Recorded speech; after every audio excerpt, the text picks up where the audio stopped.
Hello, welcome to my corner of the cloud. I hope to build a community of like minded yappers. The world is burning. Let's sip tea together in the meantime.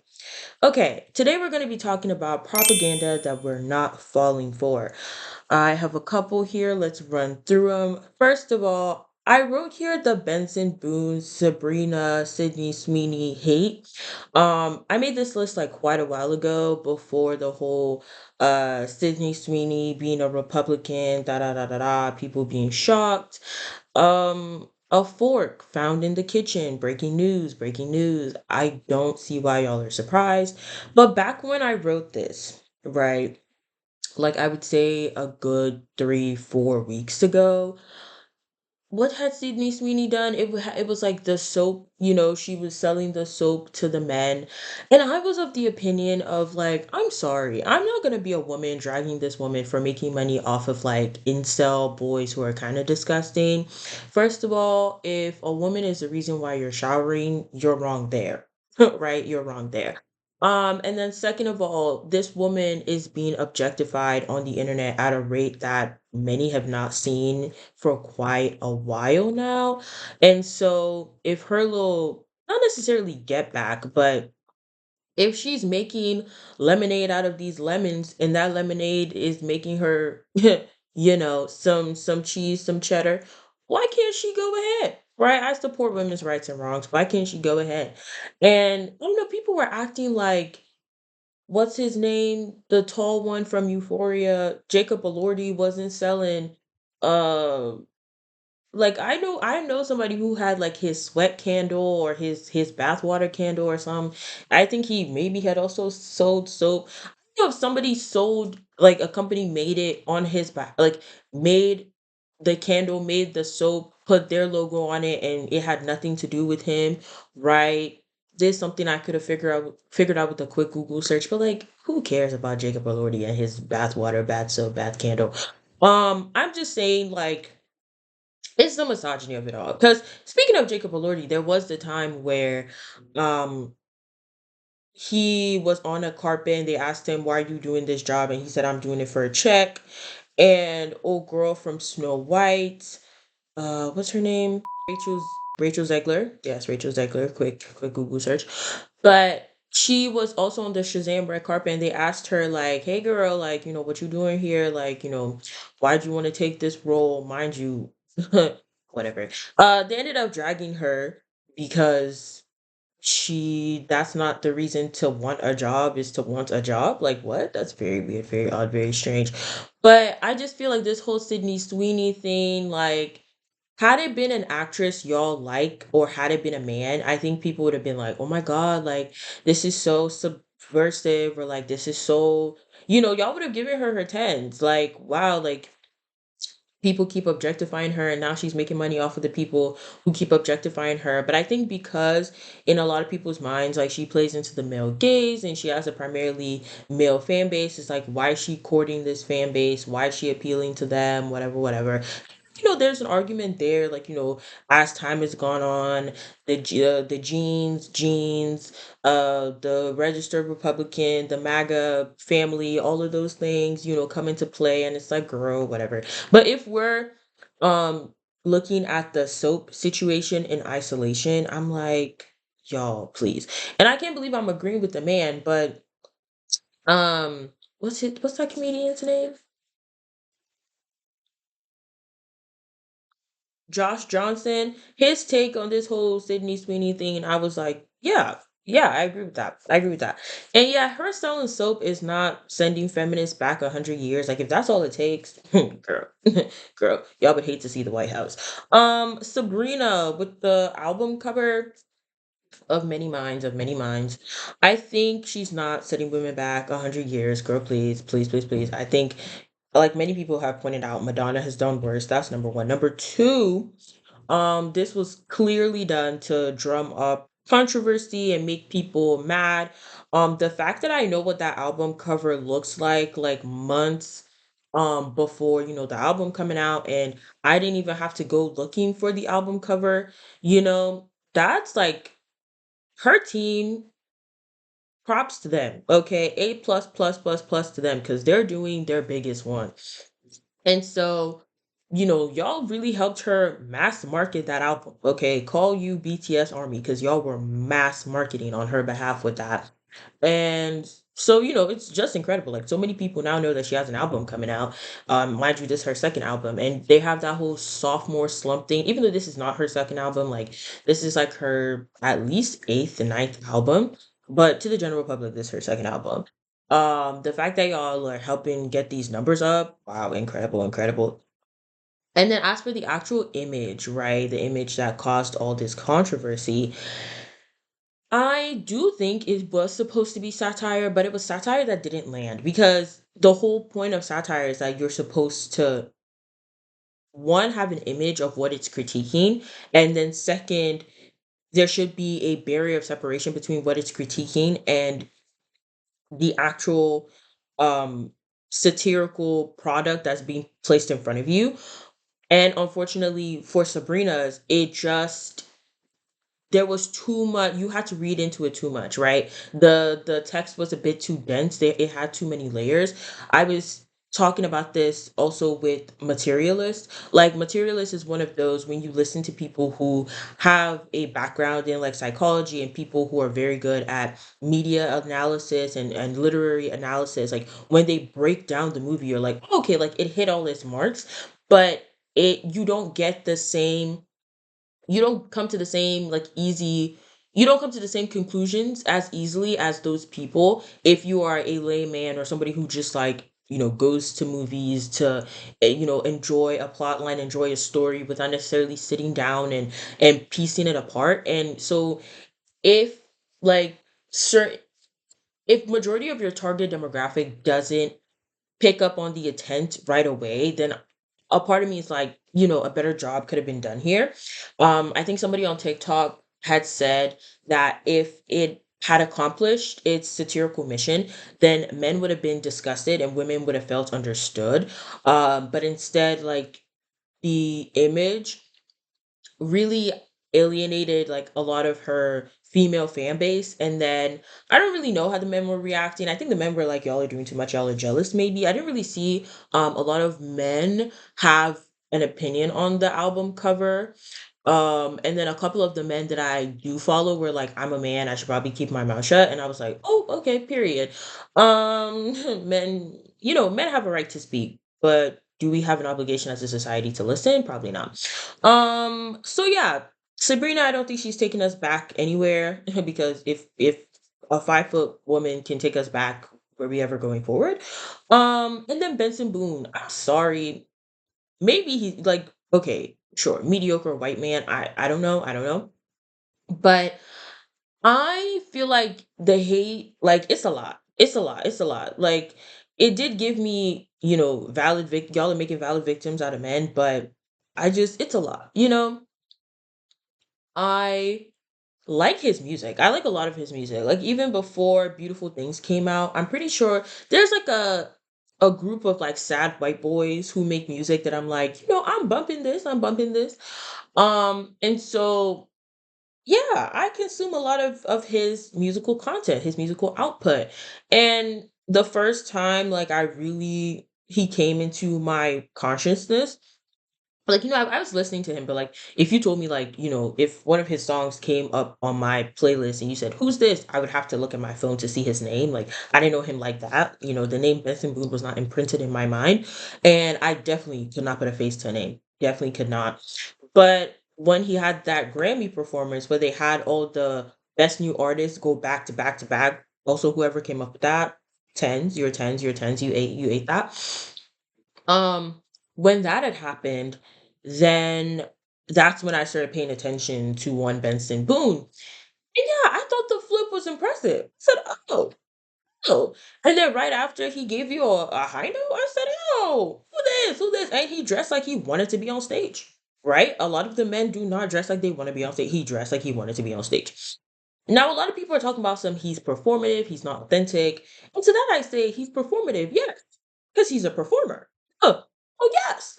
I just don't understand this whole authenticity thing with singers and all that because we all remember who Sabrina Carpenter, like what she looked like her aesthetics, before the short and sweet era, right? She didn't have this hair with the bang and the volume and the specific shade of blonde and this pinup, 50s aesthetic. She didn't have that, right? And now with Benson Boone, it's one of those he looks like like word to word to Nick Nelson, like he looks like a stereotypical straight man, right? But then he has these like girly pop aesthetics, right? And like this very girly pop way of presenting.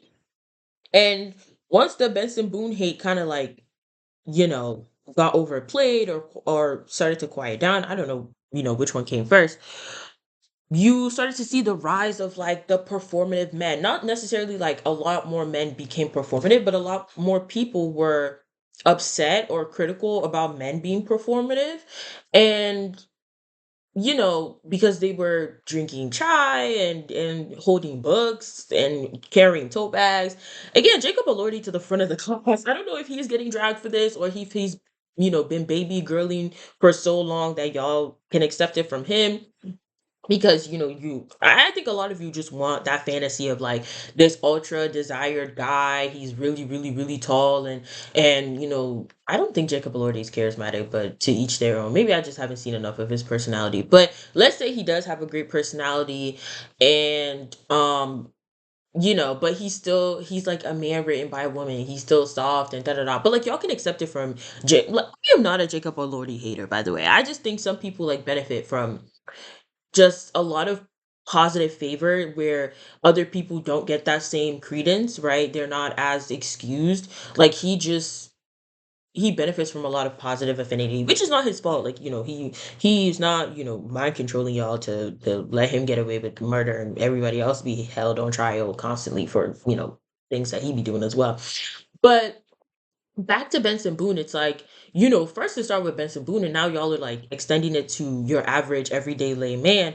And it's just so interesting because wow, like sorry. It's so interesting because y'all are calling Benson Boone performative for, co-opting these aesthetics or like, taking on these aesthetics, but it's like he's a performer. He's supposed to take on aesthetics. Like, you know what I mean? Like you in the presence of a queen, you supposed to kneel. Like he's supposed to take on aesthetics. So, and if you're like, well, it doesn't feel authentic, like yeah, because he just started taking on these aesthetics. Like maybe it's gonna take him a hot second, for the theme to really gel. Um, there's this guy on YouTube that always says it takes 10 years to be an overnight success. Like with Sabrina Carpenter, like it was a lot easier maybe to accept and digest because she's been practicing for a long time, right? Benson Boone just started making music 2, 3, 4 years ago. Max. 4 years is the max. And so, he just started his little boo wop boom bam, right? So we're seeing him in his training wheels era, right? We're seeing him in his practicing era. And y'all are like, well, Harry Styles has done that and he's done it better. Yeah, it's like Harry Styles been doing this since he was like 16. And he's like, what, 28 now? I don't know how old Harry Styles is. Again, another quick Google search, but I'm not gonna do it. And so you know, Benson Boone is still practicing, right? It looks like a performance because it's not authentic. It's not authentic in the sense that it's not real. Like it's just not honed yet, right? He's still, practicing, perform. He's gonna get to a point where the line of separation between throw him on stage, he's got it down, like, this is an extension of me. This is um intuitive, right? It's not intuitive yet. He's still practicing, right? There's the you that you are now, the you want to be, and then there's that in between period where you're still trying to figure it out, where you're still practicing and honing and all of those things. He's still in that era. He hasn't done music for a long time. He hasn't been performing it for a long time. He went from American Idol to no, he went from like battle of the bands in high school to American Idol to selling out like stadiums and performing at the Grammys. Like he hasn't had a lot of time, right? He hasn't been doing this for enough time. um But why am I defending a man and a white man at that? Moving on. Wow, I'm like 15 minutes in. I am yeah. My God. I may have to break this up into parts. No, okay, dieting. I will not be falling for that propaganda either. I think, first of all, that rich people who diet, I think that's a crime against humanity. I genuinely do. Because a lot of people cannot afford food. Have you seen the price of eggs? And so I just think it's so crazy how you can afford food, like literally the bare necessities, right? You can afford food and you just opt out. Like you just opt out of eating. I think that's crazy. And I don't know, I think rich people should be sponsoring people to eat food if you're not going to eat food, right?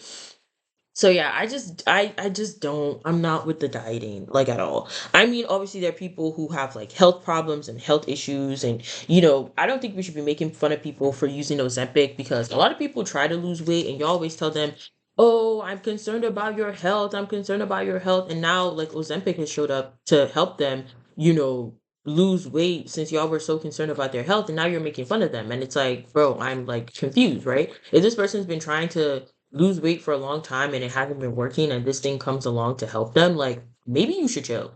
Maybe you should chill. Like a lot of you are like, well, I had to work hard and somebody asked you to work hard. You wanted to, right? And now that Ozempic is a thing, like maybe you can stop working so hard and go be on your Ozempic grind. Or maybe not, because people with diabetes have been saying that.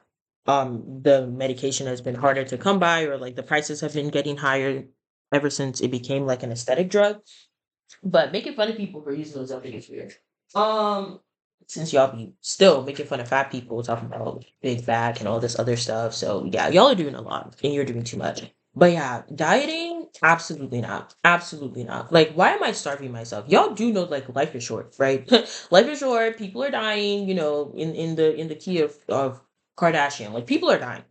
People are dying. And so I'm sorry, I'm going to eat food. Like I am. I am. And like this whole shame around eating food in general, like, oh my God, like I'm eating so much. I'm such a big bag, da da da. No. No. Food was put on this planet to eat it. Like, as long as you can afford food, I fear you should be eating food. Like, I don't know what to tell you. I fear you should be eating food. Um, I really thought I had more to say on the whole no dieting thing because I can't. I can't. Um, oh, this is the last thing I'm gonna say in this particular video because I think this is getting like kind of long. I don't like when people do character laundering for someone based on their relationship with them. And I'm going to expound. So when people are like, "Oh, don't talk to my boyfriend like that." Like women do this a lot or like women are like not it's not specific to women, but stick with me. Like, or like moms would be like, don't talk about my son like that, da da da. Now, very happy that this man is a good boyfriend to you. He may not be, but whatever. I'm glad that you feel like this man is a great boyfriend to you. I'm glad that you think this man is a great son to you. Like, I really love that. Really love that for you. But here's my thing, there are various sides to everyone. And I mean that in the sense that the way you relate to one person is not the exact same way you will relate to another person. There are core tenets of our personality that tends to be consistent across people. Maybe it's because it's a personality trait we heavily identify with, or it's a personality marker that's very easy to slip into, or if we're thinking about the five pillars of, I think it's personality, conscientiousness, openness, agreeableness, neuroticism, and introversion versus extroversion. Maybe you exist on the extremes of one of these personality pillars, and so maybe it's easier for you to constantly be open wherever you go because on the scale of openness, like, you rest at the extreme. But I still think that the way you show up as a daughter to your you know guardians, parents, whoever, is different from the way you show up as a friend, and depending on the friend as well, and it's different from the way you show up at a job. Because let's also think about this, like, you are also reacting to that other person, right? Like, it's not just you in the relationship, you in the conversation. And I say relationship in the sense that it's between at least two entities, at least two people, right? And so if you're someone who is always very cheerful, right, and you meet someone who for all intents and purposes, they are just ready to always bring the people around them down. Even though you're someone who's always cheerful, that person may like bring you, several notches to the earth and have you dancing in the earth's core. Like that's just the type of energy they, expel, and that's the type of response they tend to garner from people. And so everybody in your life might be like, oh my god, like, Sarah is so joyful, like every time you see her she's smiling, but then whenever you get around Paul, you are like the saddest person known to mankind, because that's just the type of energy that Paul brings out of you, right? When I was in chemistry lab, trauma, straight jacket, like when I was in chemistry lab, we had this identifying cations and anions experiment where we had to mix a bunch of like liquid metals together, and depending on the reaction that like magnesium oxide had with like hydrogen peroxide, well, maybe not hydrogen peroxide, magnesium oxide and potassium chloride, for example. Let's say we put them together and it brings out this green gas. That's how we end up, figuring out that one of them is magnesium oxide, because when we mix magnesium oxide with a bunch of other chemicals, there was literally no reaction. But then we put it next to potassium chloride, now there's a reaction, right? And in the same way, like there are a lot of people who, when they left their hometown, like they go to the city, like they go to the city, like where everybody know them, they're up, it's bubbling, like oh my god, like hey girl, hey girl, and then you follow them back to their hometown and like they're quiet. They're quiet. There's the personality nowhere to be found. Okay, okay. Call the police. Put a tracker. Try to find the tracker, because this personality is nowhere to be found. Because when they're in that environment, that's the type of energy that is brought out of them, right? And so when you are having a confrontation or a conflict with someone, and then somebody else that they know wants to be like, that's not them, I know them, da da da. It's like, okay, sure, like that's the way you two get down. That's the way you two get along and relate. But when they're around me, that's not the type of energy that we have, right? I think that people can be consistent, but they're not predictable. You never know like who you gonna run into that's gonna bring out a side of you that you didn't even know existed within yourself. So when a child goes to school and they're a bully and the mom is like, my son, my son, my son would never. Yeah, because you see your son in a son context. Like when he's at home, the only child with literally no one to bully. Like he ain't gonna bully the adults. Hello. When he's at home only child with no one to bully, yeah, he's on his p's and q's, right? When he understands that his parents literally fund his lifestyle, and without them he would be in child protective services hands and put into the foster care system, and like, yeah, probably he got his life together. But when he has school with no real checks and balances, yeah, he's unbalanced and he acting a damn fool. So you in my face talking about some, well, that's not my son, that's not my son. He's not your son at school. He's Peter, and Peter is acting a fool, right? Frank is acting a fool. That's who Frank is at school. Hello.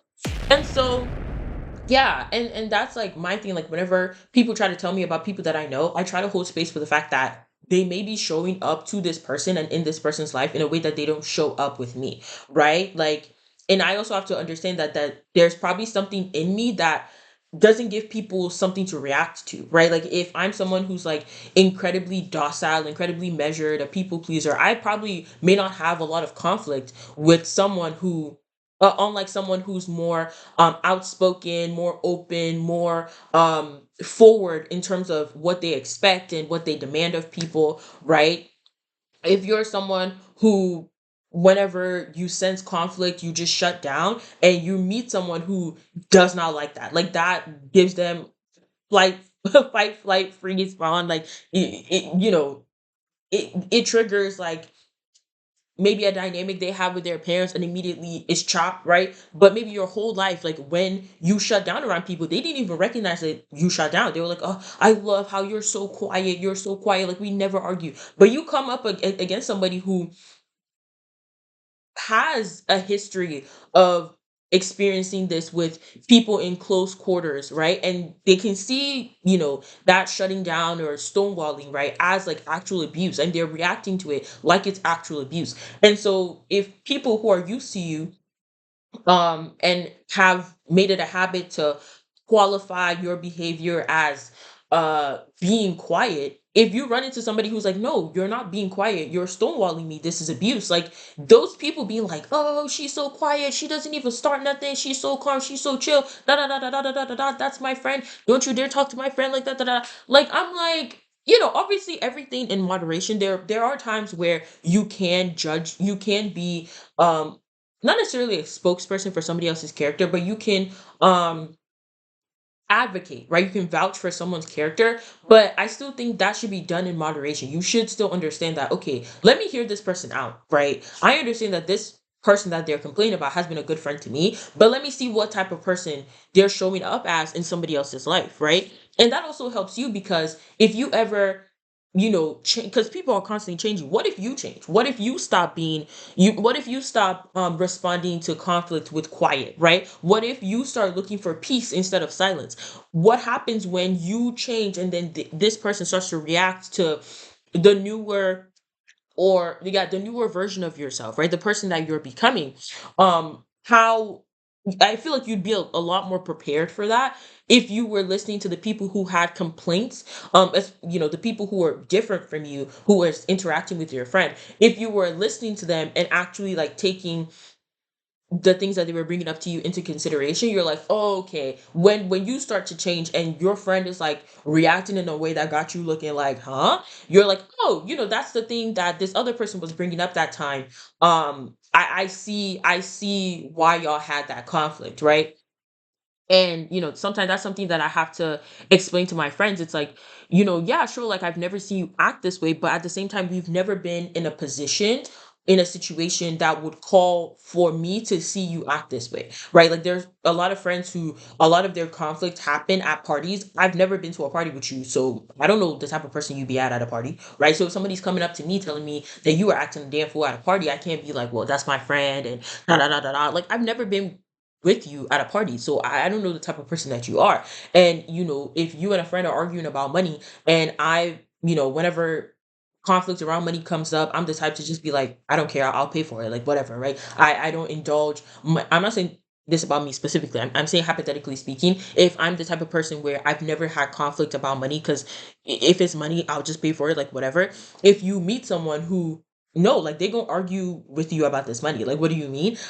Sitting here and being like, well, that's my friend, da da da, like does not make any sense because you and them have been in a situation that would call for that side of you to come out. Me and you have never been in that type of situation. So for me to sit here and act like I am the end all be all jurist yeah, end all be all jury in terms of your behavior or how the way you're acting should be accepted and taken and understood by the other person. I think that's a lot. That's like overstepping bounds. Like that's foolishness because let's say there's a day where I want to argue, we are having a monetary conflict and I want to argue based on principle, right? I want to argue based on principle. I'm going to end up echoing what that other person has said, right? And now it's a whole thing. But anyway, I don't know if that made sense. I hope that made sense. This is my second YouTube video. I am, trying out the channel, trying out different things, trying to see, what I can do to create this community of like-minded yappers, like I said before. And if anyone is interested in editing, likes to edit, please hit me up via email. It will be in the description. I would love to work with you, happy to work with you. And yeah, please like, subscribe, dislike if you want to, leave a comment, let me know your thoughts, and I will hopefully see you in the next video. Bye.